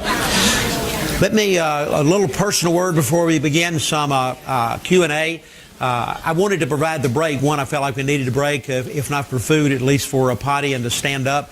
And number two, I'm the kind of person when I go to any kind of, whether it's a seminar or conference and there's a large group, Q&A time, that kind of stuff, it's just personal, I never like to feel like I'm trapped. I can't get out. Okay, I'm just that way. So one of the reasons provided, frankly, the break was not just for restroom or food is I just know some folks, want to escape.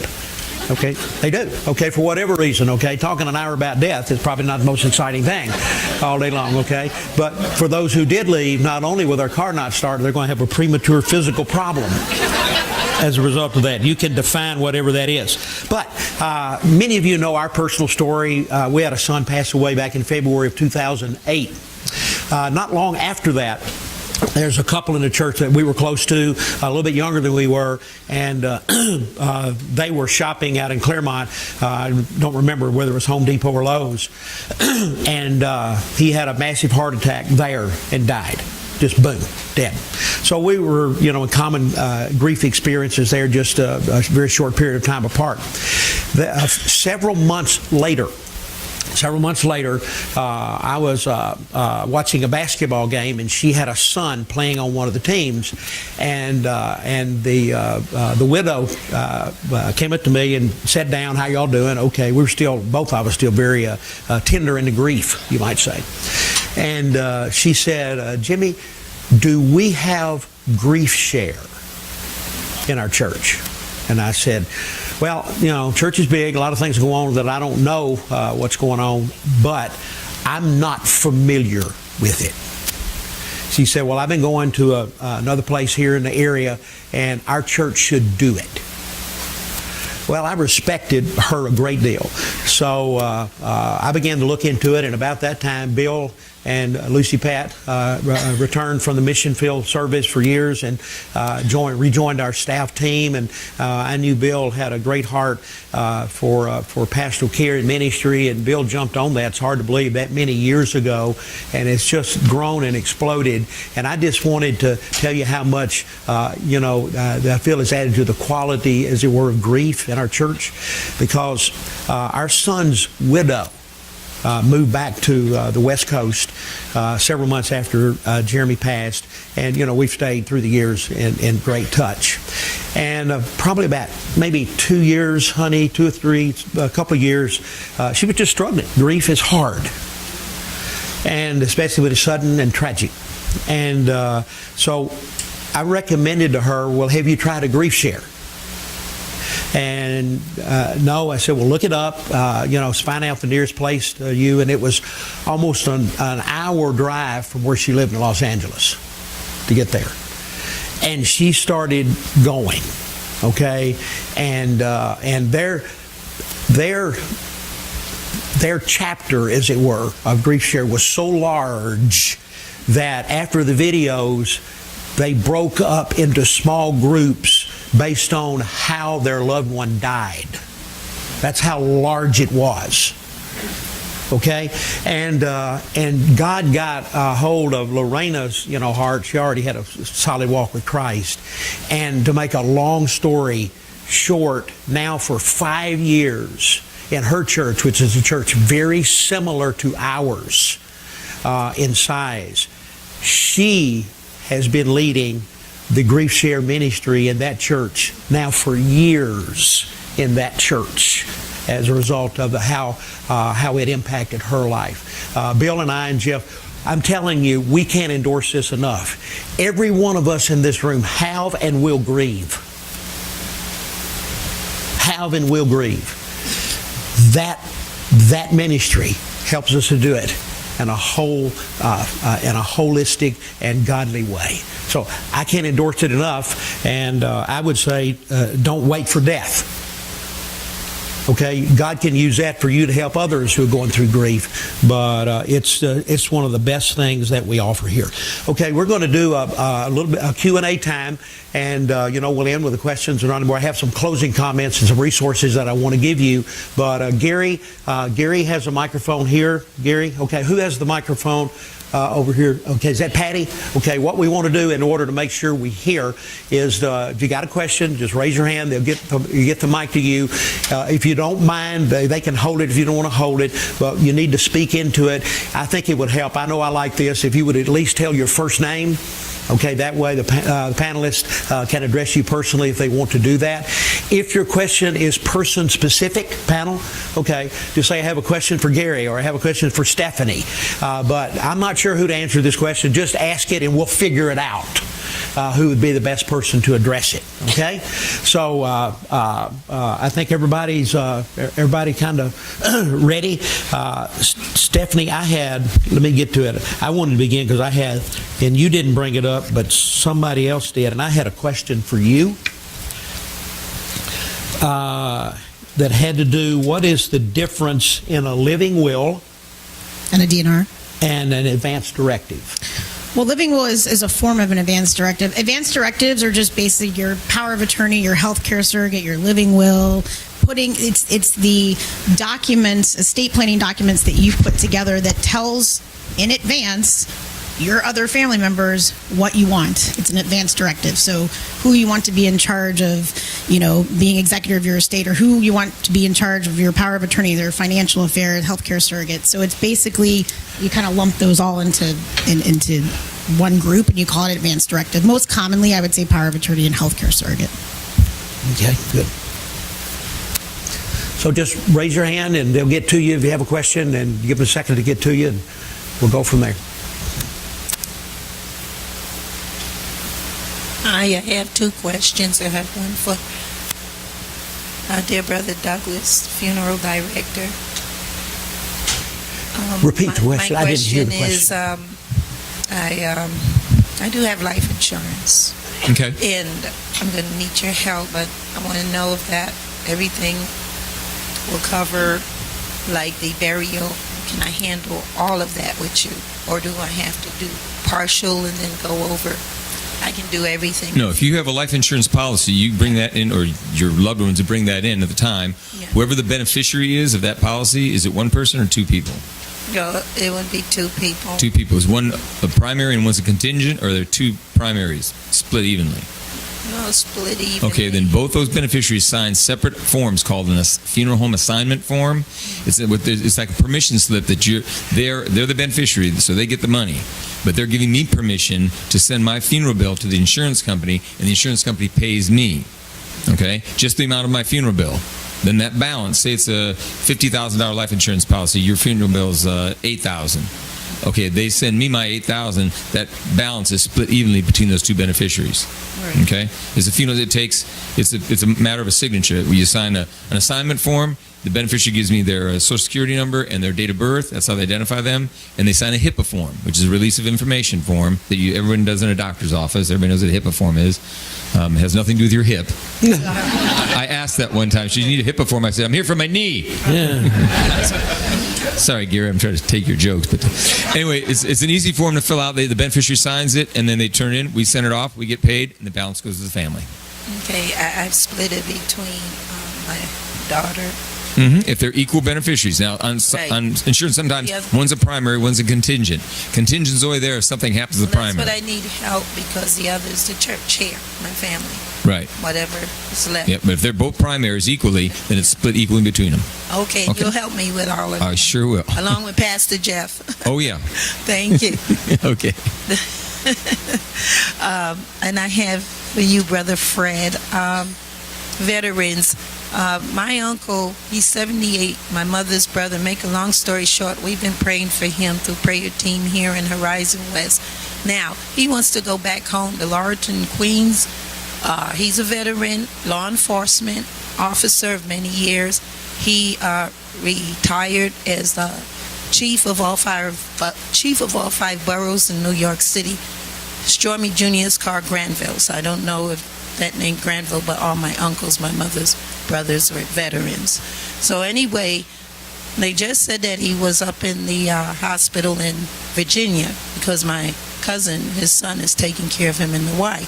But he needs hospice. Well, anyway, didn't go to hospice. He's in a nursing home.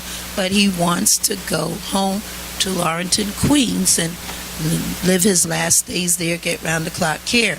My cousin owns the house now. She renovated it. But he wants to do that. So if there's no living, no arrangements, right? Thank you. Can he do that? I just want to help, because there's questions now coming at my mom and at me. What do we do? Okay. And he's a veteran. First off, I want to thank him for his service and your family for their service. Thank you. he can be buried in any national cemetery in the United States. Okay? Yeah. And his wife can be buried there as well. And if they had a special needs child, they could be buried there as well. Yes, absolutely. Any national cemetery. Arlington is very hard to get in now. It's the largest in the United States, but actually Bushnell National Cemetery is actually the second largest cemetery in the United States. My father's there. And yesterday, I'm a national partner to the 50th commemoration of Vietnam veterans. And we had an event, actually March 29th is National Vietnam Veterans Day. And we had an event at Cape Canaveral National Cemetery yesterday, From Sea to Shining Sea, in which I participated in. It's a new grave site. It's beautiful. And it was just an honor and a privilege to be there. So that's all you have to do is just contact whoever's going to be in charge with the funeral, whatever arrangements they have, and request that you want to be buried in a national cemetery. Also, whatever branch, and this could probably happen with the with whatever the funeral director is going to be doing, request that they have representatives from the branch of the service that he was in to come and present a flag to the family. Okay?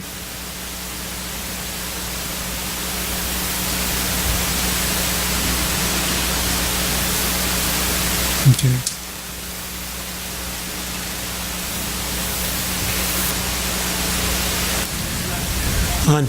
We need you to speak into the mic. Okay. All right. Because we can't pick it up. Okay. Well, it's very important. There's a lot of word now we hear nowadays about entitlement, and with veterans, that's a bad word. Okay, I've earned every stripe that I received. I earned my honorable discharge. So with that being said, I just want to make sure that veterans get what they received. I served during Vietnam. It wasn't pretty during Vietnam. It wasn't pretty when we came home. And we're just starting to get what we have earned. So anything I can do to support, let me know.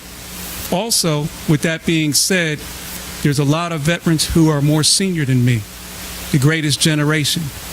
Okay, they built a country after World War II that I had the privilege to grow up in, and they grew up during the Depression. A lot of them have pride and they're humble, and they say, save it for the next guy. No, they earned it, they're eligible for it, and tell them we all know someone who didn't make it home. Don't let them die in vain. Go for what you deserve, because if you don't get involved now, when something happens to you, your family will never get it. So make sure you get engaged now. And anybody that needs information, I can help them do that. You're very welcome. I have a question, I think, too, for... one was the word, I couldn't understand the word you were saying. It was pre-something guardian. Okay, it's called a pre-need guardian form, and basically what it pre-need. Thank you. And basically it creates a strong preference legally for whomever you have selected to be your guardian if you ever need a guardian. Again, hopefully the power of attorney and the healthcare surrogate that you have in place would suffice and you wouldn't need one. But a lot of times, again, the bad person, whether it's a family member or caretaker or whomever it is, they will take the declining person to revoke those advance directives. So sometimes they're not working because for whatever reason, that's probably the best example. So if you have to go to court, a lot of times the bad person, family member, caretaker will petition to be the guardian even the bad person. And then if you have a pre-need, it's going to be a strong presumption that whomever is named in that document would be appointed by the court versus somebody else. Okay, and one more question. This might be an ignorant one on my part. If we're power of attorney for my father, tell me about his bank account and things, so things don't go into probate, because I hear that that's an issue. Sure. So I think one of the biggest things is if you have, and again, all of my comments are general unless I meet with you one-on-one for a period of time, but if you have bank accounts, I would make sure that you have beneficiary designations, because then it's just going to pass outside probate. So life insurance, make sure you have beneficiaries. So probate's only going to be for assets that have no beneficiary, generally speaking, no beneficiary designations on them. Or you could also have a trust. And if you've got stuff that's in trust, then you don't have to put that through probate.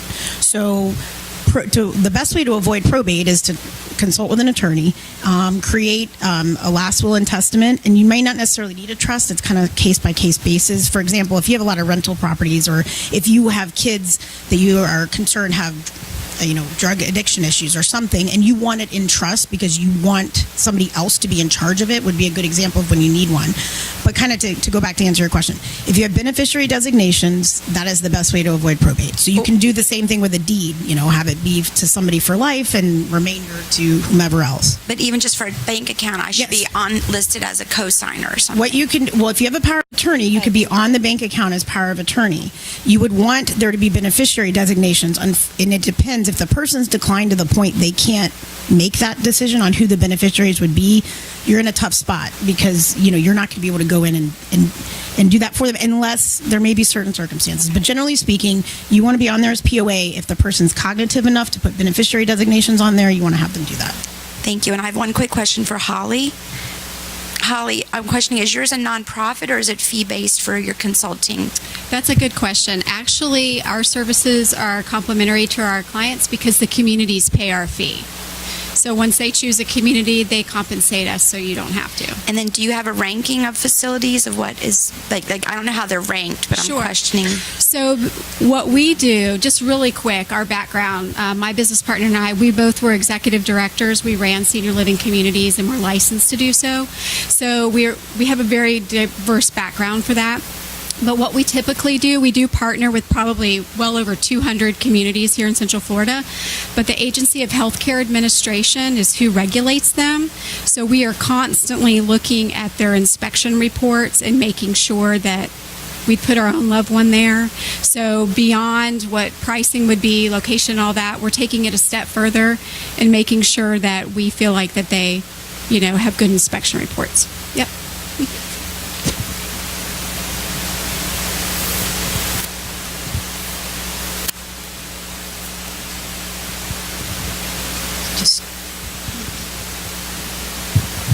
I just want to follow up on one thing that was asked, or not asked, but when you were talking about veterans benefits.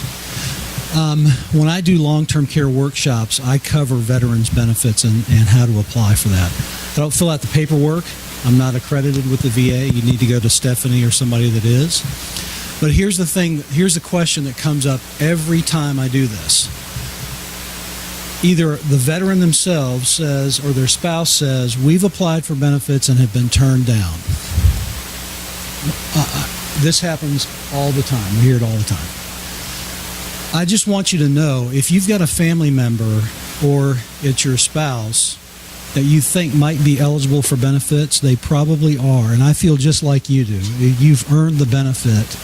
You need to get it. There's a process that's different in applying for veteran benefits than the rest of us have as non-veterans. And so I'm not going to explain the whole thing, but basically it works like this.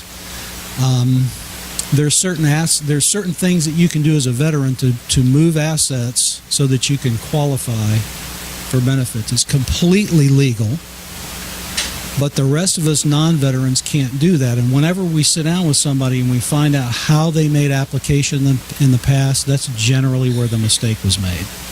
So if you've got a veteran in your family who tells you, yeah, I applied for that before and I was turned down, don't take that as a no. Get with somebody who knows how to complete the paperwork, because it's different for veterans. Okay? I just want to get that out there. You deserve it. Kevin, what I wanted to ask was on these long-term care policies, is 90 days the average waiting period? That's a good question, and good to see you, Sue. Here's the thing. We see anywhere from, depending on whether it's home care, we might see a 0-day waiting period to a 30-day waiting period. That's pretty common. On the long-term care, where you're going to be in a facility or it's going to extend outside the home, it could be anywhere from 60 to 100 days. And I know some people will say, well, golly, what do I do in the meantime? Here's what I tell them. Don't forget this. To qualify for long-term care benefit, you have to need assistance or supervision with 2 of the 6 activities of daily living. And they include, you need somebody to give you your medication. You need help going to the restroom. You need transferring. That means getting up from one place and going to someplace else. So if your doctor says you need help with 2 of the 6, bathing and eating, and I always forget the 6th one, but the point is this. If you have an event that requires assistance with 2 of those 6, you probably are going to have Medicare covers up to 100 days of rehab afterward. Now, most people don't make it to 100 days. The average is 47. Is when the doctor determines that you're no longer going to progress or you've fully recovered, then they take you off of the rehab program and you're off of Medicare for that portion of it. But that often will fill a good portion of that waiting period, is because those occurrences are almost always preceded by some sort of Medicare eligible event that will put you toward rehab, and that'll cover some of that. So does that help with that? Okay. I've got a question. I don't know who exactly. It has to do with the beneficiaries and living wills. Like, we had our will drawn up before I left AT&T eons of years ago. So our executor has now has died. How do we change the executor? Well, typically you would have a backup person named in the document. And so let me just clarify too. A living will is what is basically addresses, do you want life-sustaining measures? Those type of things. A last will and testament is what you want after you die. So that's the distinction. Both? You have both. Okay, so typically there would be a successor named in the document, that if this person can't serve as executor, then it would be this person. If you have that, then you should be fine, if the will's valid. But if you don't, then you'd have to do a new last will and testament. We can't just amend it to change the executor? You can do it's called a codicil, but at the same time, you would want to consult an attorney to make sure it's executed with the formalities required under the law. So I would not do that on my own. I would get an attorney to look at it. Well, the reason I'm busy is because people do that. So, but unless you want to create work for me, I would consult an attorney, because honestly, it's a very simple document. It won't take more, and even maybe less than an hour of attorney time. I mean, it's just. And then otherwise on the back end, you could have a lot of problems. So I would consult somebody. It's not going to be expensive. It shouldn't be expensive. And just, as far as the long-term care, we had the situation where my husband's mother went into, there was a policy, 90-day wait, but she went in for memory care. There was no preceded type of thing. So her 3 children had a big split of 90 days. I don't know if that could have been avoided. It's past now, but that's what happened to us personally.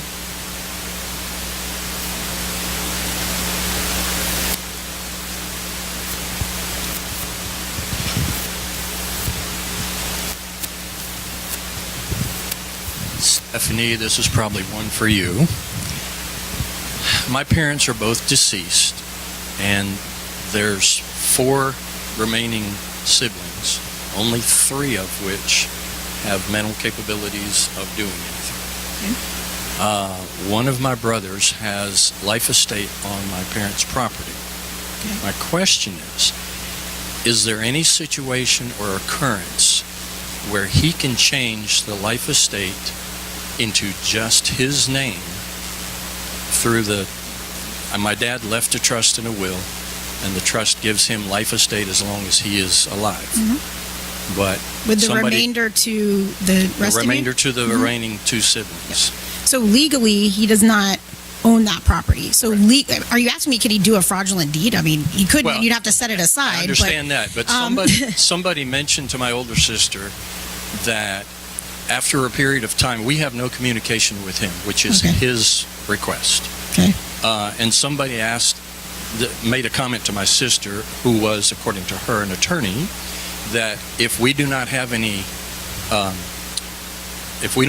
communication with him after a period of so long, he can declare us as abandoning the property and put it in his name. The answer to that, and I would want to see the trust and the deed and everything, but the answer to that with the information you've provided is that he doesn't, I think what the attorney is talking about is a situation where you have like an adverse possession claim where, you let somebody kind of live in a house forever and ever, even though you own it. You don't assert your ownership rights. Well, that's not the situation right now because you are a remainder beneficiary. You don't have any really ownership rights right now. So it's not the situation where you're ignoring your ownership rights and so somebody can come in and say, no, now I should own it. So to answer your question, I'm not aware based on the facts that you've given me of any obligation that you have to stay in touch or check on the property. I mean, he's the life tenant. He has to pay the expenses. He has to upkeep the property. And then you don't have ownership until the life estate terminates. Right. Okay, thank you. I have a question for Stephanie. What an exciting morning. I never think about a will because I'm still think I'm young. But I think I really need to think about it. But my question is, if I have a will in the United States, how this will can enforce if outside the United States, for example, in China, in Hong Kong, in Singapore, or Japan, who's going to do it? Because it's a different jurisdiction. Yes. Well, you're going to need to consult. Well, first of all, you're going to typically speaking, where the probate will be is where the person dies, right? So that would typically be where the probate is. If you have other countries, a will from another country, then we have to look at it and see if it complies with Florida law. And then we have to consult with an attorney in that country to see if it complied with that law. It's very complicated. Yes, I know. So what I'm going to do is I need to talk to, for example, the Hong Kong attorney regarding my assets there. Well, and how link with a will here in the United States, because I'm here. You would want an attorney in Florida to consult with an attorney in that country to make sure that both bases are covered from an asset protection standpoint. Wow, that would be very complicated. I mean, it's not that complicated. You just, to cover your bases. So you need to find a firm, maybe they have branches in Asia? No, I think you would have to find somebody, recommend somebody in Asia or wherever, and then you pick your own counsel here in Florida. But I think they're going to have to communicate. I think there's no way that. Well, if you find a Florida attorney that also is licensed to practice in that area, I guess that would be very rare. Okay. You're going to have communication between both. Okay, I think we need to talk more later on. Sure. Thank you. And one other thing I was thinking about, I leaned over to Mr. Dobbs and was telling him that the funeral, I can tell you, make those arrangements. I have litigated so many cases where the kids are fighting over cremation versus burial. And you want to talk about an expensive and painful litigation? It's not good. Same thing I litigated last month was a DNR between the family, whether they're, somebody kept having the person do a new one and they were incapacitated at the time. I guess my point is the litigation with the funeral or even DNR issues is really expensive, and it is horrible to watch the family be arguing about that.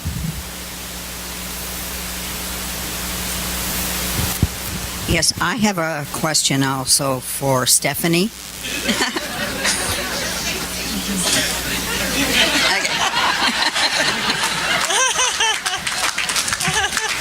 I'm going to start billing by the hour in a second. Okay. Go ahead. I was wondering, my bank recently told me that I can go ahead and designate beneficiaries for my checking account, my savings account in the bank, and leave it to my 3 children. Mm-hmm. And as long as I don't put it into a trust, all they have to do is show up with my death certificate. That's correct. So is it better to do it that way or to do it with a trust?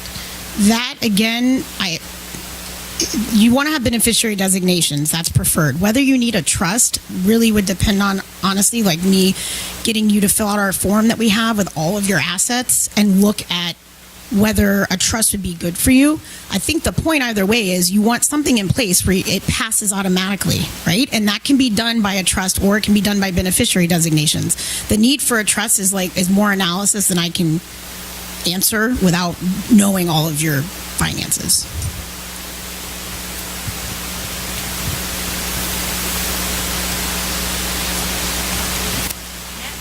this to you, Stephanie, because I'm Stephanie. And I just have to say you're very humorous. But, of course, Pastor Jimmy Knott and Sister Linda are your parents. It's in the blood. God bless you. Right now I live in a senior government housing / disability. I'm only 55. Where I live it is 62. And it's right up in Metro West, not too far from here. Couldn't keep up living in the house any longer because of my condition. Now, let's say just my regular personal assets and some nice things that I do have. Would I need to consult you? Because when I go in the hospital, do you have a last will and testament? I'm like, no, I'm not ready to die yet, that kind of thing. But now it's really hit. Yes. Well, I definitely recommend consulting with an attorney, if it's not me, somebody. So, because basically, we need all the information to know what you do and don't need. But if you do nothing, then it's going to pass under intestate laws. So there's a statute that'll spell out, typically if you have a spouse, we go to the spouse. If you have kids, it'd go to the kids. But there's a whole pecking order.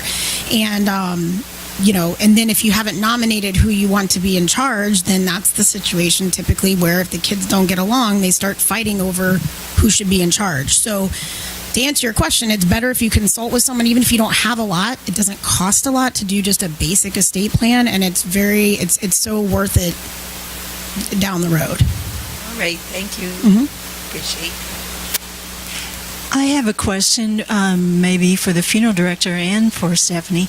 My father-in-law had prepaid his funeral, and then many, many years had passed, and then the kids went in to make the arrangements, and the company no longer existed, and the money was lost. So I just wondered what you might look for when you start making pre-arrangements. Did the funeral director leave on a great big boat? Well, many yacht or years had passed, and I think the company just faded into the sunset. Well, and someone asked me that question personally when we were on the break. The way our money is done is through a trust. It's the IFDF, Independent Funeral Directors Trust Fund. I can't get to that money unless I have your death certificate. There's two ways of doing a trust. For the trust through us, for the funeral directors trust. One is a regular trust. You open it up and do it, and they put it in the trust. It's in there. It freezes everything. Now, when people call me and tell me that they're going to, take the money out of the trust, I said, you change your mind. I guess you decided you're not going to die. That's great if you can pull that off. But some people need it. I had a family, they had two trusts. Each one was $12,000. It was $24,000 something, almost $25,000 in trust. They picked these funerals out 20 years ago. Big church funerals with he was going to be buried at Bushnell in a gorgeous military casket. They had all these things they paid for them in full. Years went by. They came to me. These are friends of mine from my church. They came by and said, you know what? Where's that trust money? And I said, it's still sitting in trust waiting for you to use it. She goes, we have now 7 grandchildren that all were born close, and we want to buy prepaid college plans for all the 7 kids.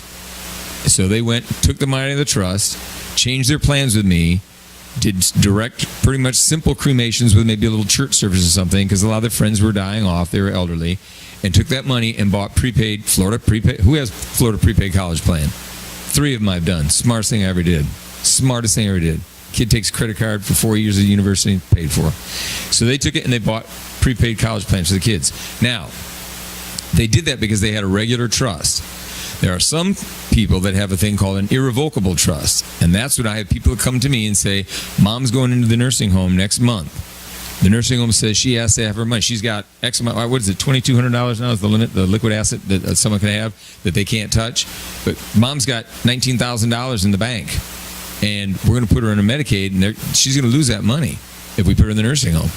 So they come in and buy a funeral plan, put it into the trust, pay for everything ahead of time. They can pay for the cemetery space, pay for everything they want, pay for flowers, pay for everything they want to do, and then they fill out an irrevocable document. The irrevocable document stays with the trust. What happens is Mom goes in the nursing home. About a week after they admit them, I'm going to get a call from the person from the nursing home and says, can you fax us over that irrevocable document to see if it matches the one the family gave me? Yes, I can. fax it over to them. They match it up. They sign the irrevocable document. There's the contract number for the trust. There's the money that's put away. No one can touch that money. So now the family can't touch it. The state can't touch it. Only person who can touch it is me with a death certificate. So they have to die to get that money out. If it's not irrevocable, the family can go and take that money out. They can cancel it and take their money back. And there's no interest on these trusts. It's not like some of the insurance-funded plan where there's an interest fee they pay on it. The trust is money you're putting away. And our payment plans are all flexible. They're called Flex Pay. You get a coupon book. It's $92.40 a month. You make a payment that month. You may skip next month. The next month you pull out 3 coupons and pay 3 of them at one time. They don't care. All they say is that the death occurs, whatever that balance is left, that you have to pay for. So the trusts are safe. Okay? And also, sir, I was going to let you know that you might want to give Stephanie, because she just told me she ordered Rosetta Stone's Chinese language. So she's studying her Chinese right now, so she will be able to lock you down in about 2 weeks' time, right? So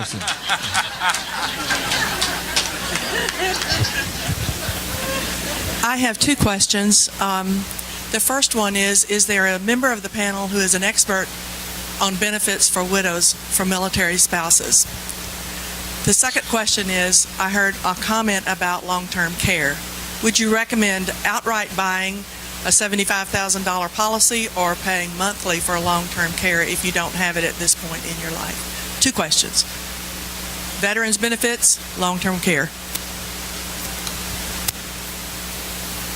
What I would recommend as far as with the veterans benefits is that you, what county do you live in, ma'am? Contact the Orange County Veterans Service Officer. Okay, they're at 2100 East Michigan Street. I'll give you their information. And when it's said that a lot of veterans are being declined for disability and claims. I came out of Marine Corps in 77, 30% service connected. I've had 16 surgeries since then. I applied twice to the VA, and they declined me both times. Okay? The thing is, I said, you know what? Why did I even ask them? You know, I'm a Vietnam vet, so I drank the Kool-Aid. I didn't even appeal it, okay? It happened 2 times. But now what I'm doing is I'm going through my PCP, and I'm seeing specialists for my particular challenges that I'm having. So with that being said, as an example, the Orange County Veteran Service Office, well, all the state Veteran Service Officers are certified through the Florida Department of Veterans Affairs and accredited. As an example, the Orange County Veteran Service Officer in 2017 was able to get $44 million worth of service-connected compensation for veterans in Orange County alone. Last year, they got $37 million worth of claims approved for veterans in Orange County alone. Every county has a veteran service officer. Any service officers in the state of Florida, if you call them, please give them my name because they know who I am. I develop relationships with a lot of them because, unfortunately, a lot of veterans, when they come to hospice, they may not be enrolled in the VA.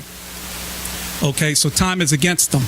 Correct. So the thing is, with my name being attached, they know that this person is actively declining. Okay?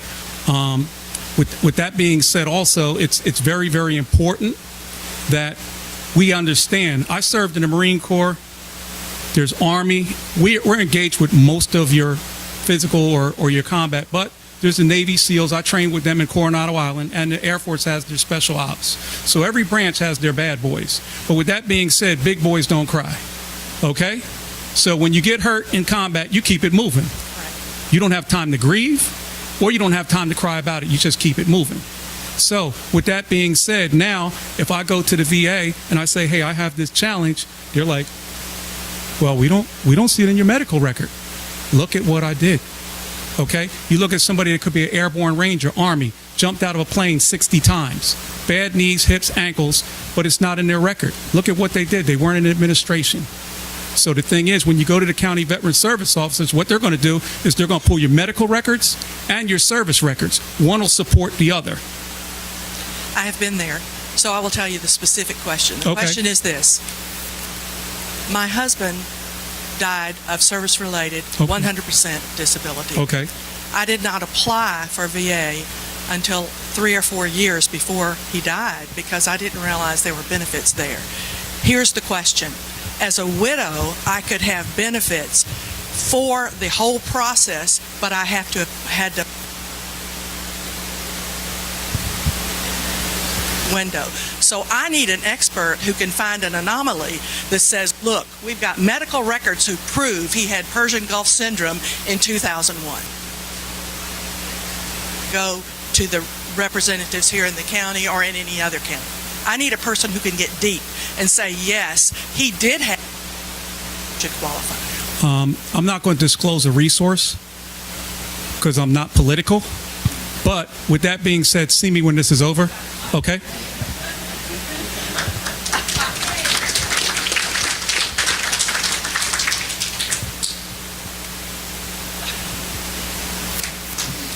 Now, the second part of your question was the long-term care thing. Interesting you should ask that question. I just posted yesterday an article that does all the financials for that question you just asked. It's on my Facebook page. It's KMS Wealth Management. Look it up. It's the article posted yesterday. But basically, one of the things that I think you're talking about is the traditional long-term care is like car insurance. You buy a certain amount, you pay the premium. If you never use it, you never get anything back. That's the kind that's been around for 30 years. The other type is called asset-based or hybrid care, and it may come in the form of a life insurance policy that has special language in it, or an annuity that also has that special language in it, that allows you to pull money out of that policy income tax-free to pay for care. And they're much more highly flexible. In one company in particular, they can insure two people on one policy. It's much less expensive than two separate policies. So if you go to that Facebook page, there's an article there that kind of lays that out for you. And call me if you have further questions. This question is for Dee. Dee, sorry to wake you up. Sorry.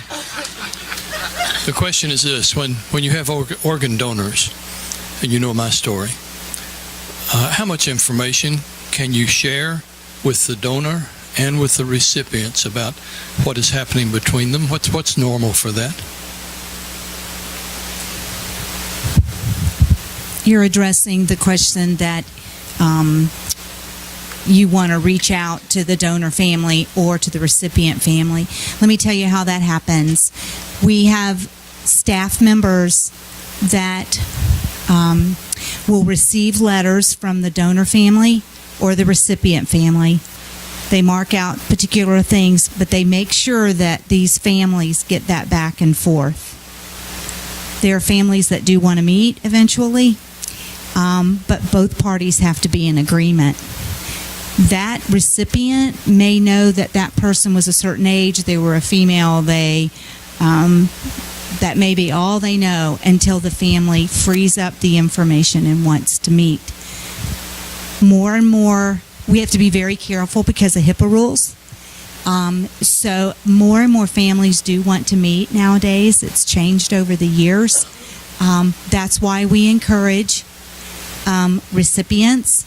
I have them say to me, how do I thank someone for saving my life? How do I write thank you in a note to the family, to the donor family? And I go, well, what you do is you say thank you, and you put it in the mail, because the people who are the donor families, all they want to know is that you're doing okay. They may not react to you, but I've talked to a lot of donor families, and it means everything that they find out. It's just a simple note in the mail with the stamp on it. Does that answer your question? And let me also say I had two questions asked real quick, Jimmy. One person said, how old do you age out on organ donation? That is on the Miss and Misconception card. You're never too old and you're never too young to be a donor. We have taken livers from 80-year-olds, and 50-year-olds have accepted them, and they're thriving. So don't assume that because you've had melanoma and you're this age that you can't be a donor. If you want to be a donor, you designate. At that time, the doctors will will make that designation. And the other question I had, which was really neat, is I had a person say, do you know of someone who came to know Jesus Christ after they got their organ? They got a second chance at life? And yes, I do. I know a young lady who just got her master's degree at UCF. She got an organ when she was younger. She got a kidney, and she came to know Jesus because she was younger. She came through a program. She got into a youth group, and somebody shared Jesus with her. And she gives God all the glory. That second chance was more than just her physical body.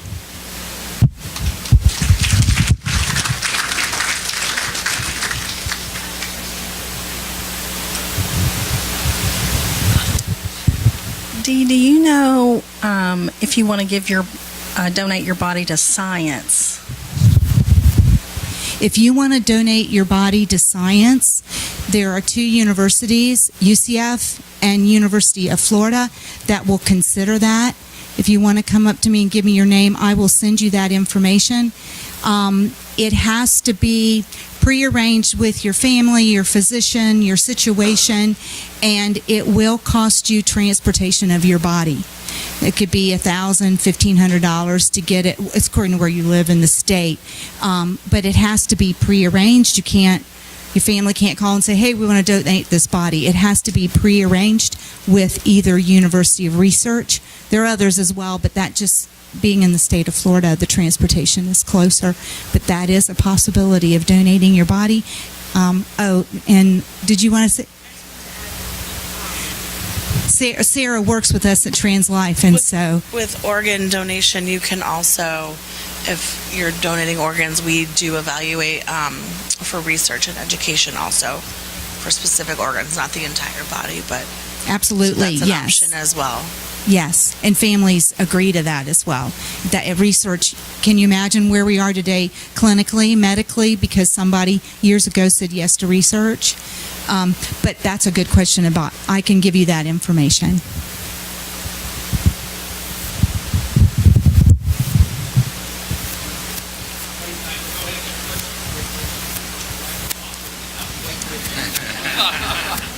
I got a question for the panel, whoever can jump in.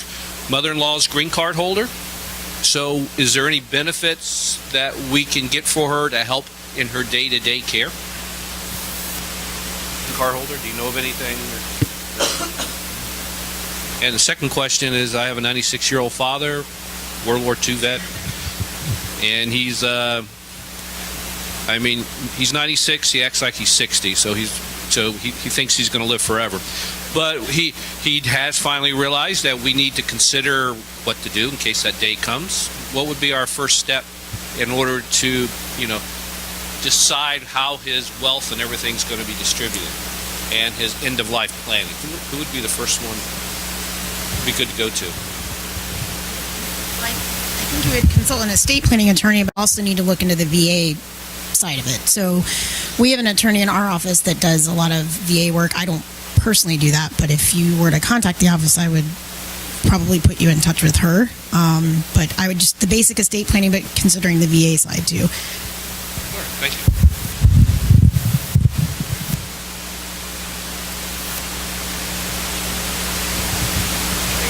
I don't know if I'm good. Anybody else? Oh, okay.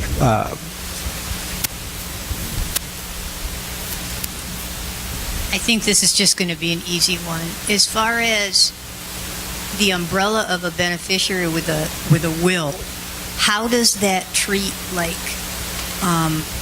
stocks, things, your investments? Are there individual beneficiaries on that, or does the will cover that?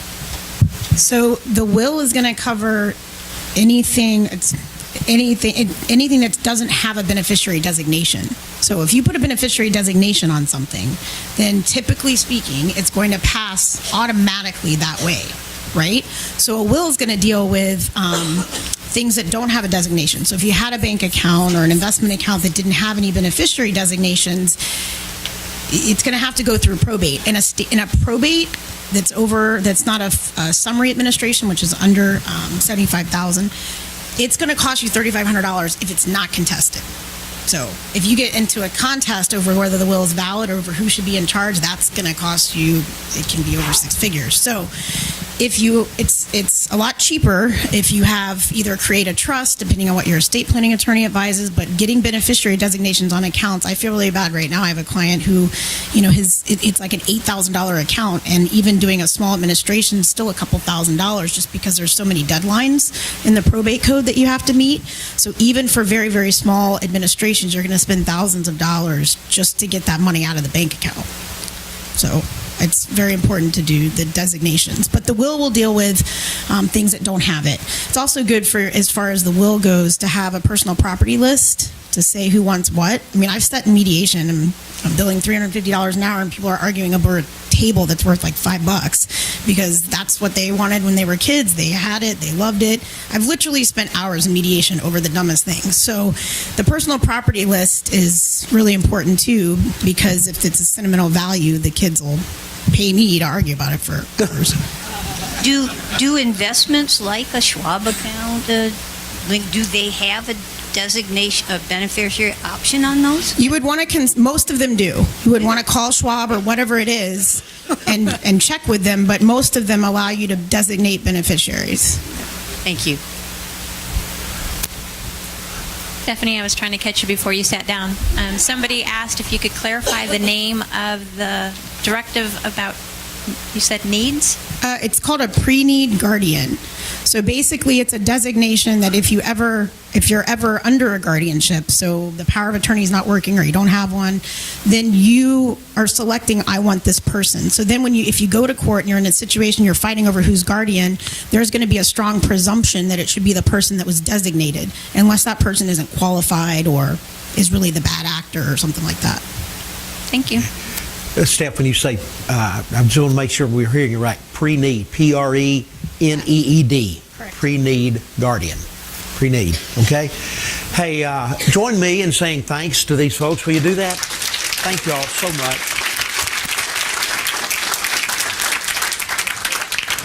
We probably should have designated more questions to Dr. Miller for two reasons. Number one, he can keep us alive. Okay, nobody did that. And number two, he was the funniest person on the panel. Okay, but we didn't. But thank you for coming. Listen, a couple things. Then I'm going to close with a story. I want to say thanks to Dee. This would not have happened hadn't been for Dee. I shared with the group leaders in my class back in December, almost 4 months ago, that I was going to do some teaching on Final Destination, and Dee was in the meeting, and she came up to me afterwards and says, "Could we do a panel? Could we do a panel?" I don't know. What is it and what have you? And it was because of her and then her connections with some of the folks on the panel that really enabled this to take place. And so, Dee, thank you so very much for your expertise. Very much. Very much. And then I don't know if they're still here, but I know Ann Williams and Tracy over here and Michelle Schaefer were in this week to help put these folders together, and I'm just grateful. Tracy, thank you, and I don't know if Ann and Michelle are still in here, but thank you all for your help. Give them a thanks from me, okay? And I'm going to close with a little story, but this has been so helpful, an hour and over 2 hours. I'm going to say it probably the like father, like daughter, okay? Most of you that know me, I tend to be direct, okay? And I loved her statement, just suck it up, just suck it up and go. So I'm going to, some of my closing comment has to do with this. We've heard some helpful information. I've made valuable notes, okay? Do something. Do something. Don't wait. Life is too fragile. It's too fragile. We do have extra folders that were left over, and if you'd like to take one, they'll be in the back as well. And then Dobbs Funeral Home has some of their brochures that perhaps are still left as well, if you want to pick those up. But I want to close, and Jeff alluded to the situation earlier. 2 weeks ago, probably about right here, one of our roundtable, number 25, group number 25, that the Medlins are the group leaders. Lady in her early 50s. She and her husband very active in the life of the church and here in our group. I'd finished a teaching on, this was ironic, God would have it, on the people of heaven. Okay? Who goes to heaven? And what are they like? And Maria sat there and had a headache. And when the class dismissed, she and her husband left, made their way to worship hour at 11:30, but her head was hurting her so badly, they made their way to the medical area in the back of the worship center. And when she got in there, she collapsed and had convulsions. Okay? Transported her to RMC, determined she had a brain aneurysm. Okay, did whatever they could do, but she never ever regained consciousness, and she died over the night, Tuesday night, and our celebration service was yesterday, and she was the 52, almost 53-year-old. I say that not to end on a negative note. I say that to help you and me to face reality. We don't have the promise of the next breath. Okay, she was sitting in this room and going to worship, and is in glory. Okay, so don't put off the action that you need to get your house in order.